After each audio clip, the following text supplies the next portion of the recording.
Sri Lanka, the country is in the grip of a massive political and economic crisis, which has triggered food inflation in the country. According to the World Food Programme, nearly 5 million people, that is 22% of the population right now, need food aid. As per its latest report, more than 5 out of every 6 families were either skipping meals, eating less, or buying worse food in the crisis-hit island nation. More in our next report. Take a look. Slaves Island in Colombo is also grappling with soaring food prices. Milton Pereira, a resident of the Slave Island, says it's difficult for him and his family to have 2 meals a day.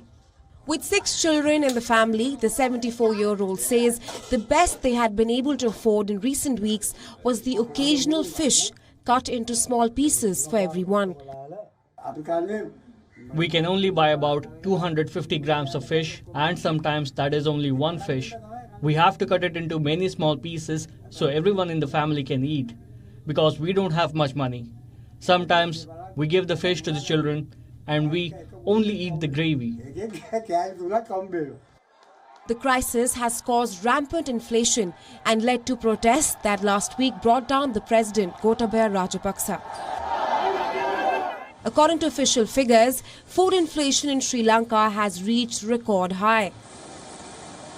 A vegetable store owner in the Slave Island points out that residents paid $2.8 for a kilo of gourd, twice as much as 3 months ago, adding that some of his customers were now buying as little as 100 grams a time. Sri Lanka is experiencing dire shortages of fuel, medicines and other essentials, with no foreign exchange reserves for imports. Even as traders say, business has gone down by more than half since March.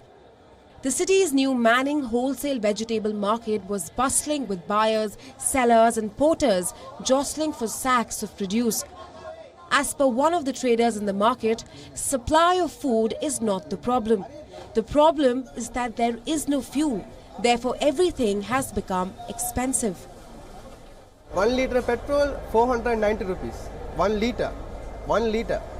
Diesel also 1 litre, 520. Gas maybe 12.7 kilo also, 4,910 rupees for the wholesale prices. Now they're selling for the 7,900. They are black market. Soaring inflation triggered massive protests in the country. The headquarters of the protest movement is outside Rajapaksa's former office. The site is host to dozens of volunteers working in a patchwork of tents lining the seafront promenade. Among them, former government employee THEODORE Rajapakse is teaching people how to produce fast-growing vegetables in small patches of land near their homes.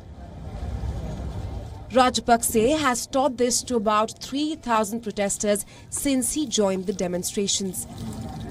Yeah, I'm very happy. Really very happy.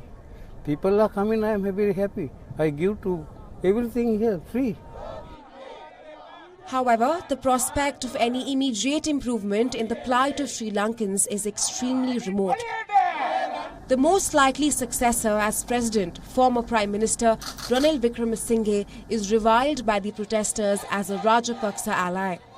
Pereira says Gota is gone, but there is no one candidate to lead us out of this terrible condition.